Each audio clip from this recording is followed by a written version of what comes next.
Hello everyone, আমার রান্নাঘরে তোমাদের সকলকে জানাই সুস্বাগতম। আজকে আমি চলে এসেছি তোমাদের জন্য সজনে ডাঁটার একটা রেসিপি নিয়ে। সজনে ডাঁটা খাওয়া কিন্তু আমাদের শরীরের জন্য ভীষণই উপকারী। রেসিপিটা বানানোর জন্য আমি এখানে সজনে ডাঁটা কেটে জল দিয়ে ধুয়ে নিয়েছি, আর নিয়েছি 4টে খুবই ছোট সাইজের টমেটো কেটে নিয়েছি, আর নিয়েছি একটা বড় সাইজের পেঁয়াজ কুচো, 1 চামচ রসুন বাটা আর 1 চামচ আদা বাটা, আর এখানে নিয়েছি আমি 2টো মিডিয়াম সাইজের আলুকে একটু লম্বা করে পাতলা পাতলা করে কেটে নিয়েছি, আর নিয়েছি 1 চামচ জিরে, 1 চামচ কালো সর্ষে এবং 4টে কাঁচা লঙ্কা দিয়ে আমি এটাকে বেটে নেব। কড়াইতে আমি 4 টেবিল চামচ সর্ষের তেল দিয়েছি। তেল ভালো মতো গরম হয়ে গেছে। প্রথমে আমি আলুগুলোকে তেলে দিয়ে ভেজে নেব। প্লিজ বন্ধুরা, ভিডিওটিকে স্কিপ করো না, শুরু থেকে শেষ পর্যন্ত দেখতে থাকো। আলু ভাজা হয়ে গেছে, তুলে নেব। আলুটা ভাজার সময় আলুটা অনেকটা সেদ্ধ হয়ে যায়।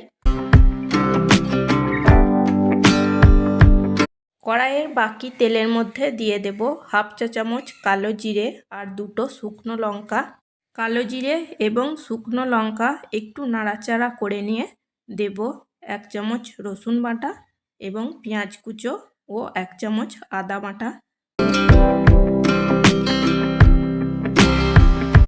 রসুন, পেঁয়াজ, আদা তেলে ভালো করে ভেজে নেব।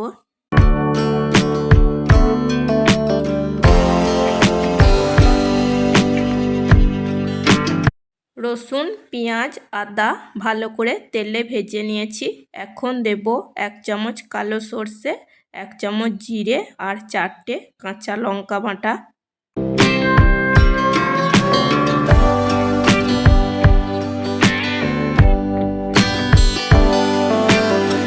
মশলার বাটিটা ধুয়ে অল্প পরিমাণ জল দেব। 1 চামচ হলুদ দেব।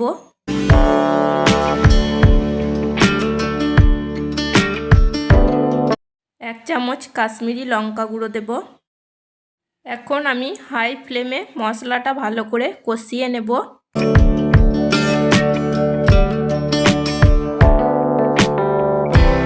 দেখো বন্ধুরা, মশলা আমি ভালো করে কষিয়ে নিয়েছি। মশলা থেকে তেল ছাড়তে শুরু করেছে। এখন আমি সজনে ডাঁটাগুলোকে দিয়ে দেব, ভেজে রাখা আলু দেব এবং টমেটোগুলোকে দিয়ে দেব। সজনে ডাঁটা, টমেটো, আলু মশলার সাথে 2 মিনিট লো ফ্লেমে ভালো করে কষিয়ে নেব। ভালো করে কষিয়ে নেওয়ার পর দেব প্রয়োজন মতো গরম জল, টেস্ট অনুযায়ী লবণ এবং 1 চামচ চিনি। নাড়াচাড়া করে সব কিছু ভালো করে মিশিয়ে নেব। প্লিজ বন্ধুরা, আমার চ্যানেলটিকে সাবস্ক্রাইব করে লাইক, কমেন্ট, শেয়ার করে আমার পাশে থাকবে। ডাঁটাগুলোকে আমি গ্রেভির মধ্যে ভালো করে ডুবিয়ে দেব, যাতে ডাঁটাগুলো খুব ভালো মতো সেদ্ধ হয়ে যায়। দেব 2টো কাঁচা লঙ্কা। ঝালটা তোমরা নিজেদের টেস্ট অনুযায়ী দিয়ে নেবে। এখন আমি মিডিয়াম ফ্লেমে ঢাকা দিয়ে রান্না করে নেব। মিডিয়াম ফ্লেমে আমি 5 মিনিট মতো ঢাকা দিয়ে রান্না করে নিয়েছি। এখন ঢাকা সরিয়ে নিচ্ছি। ডাঁটা এবং আলু ভালো মতো সেদ্ধ হয়ে গেছে।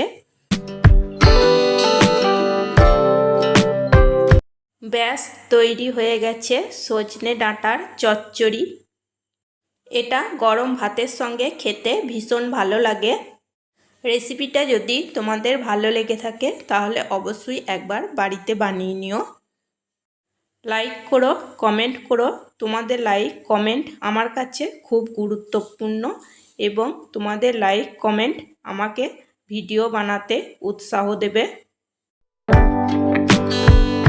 প্লিজ বন্ধুরা, আমার এই ছোট্ট চ্যানেলটির পাশে থেকো।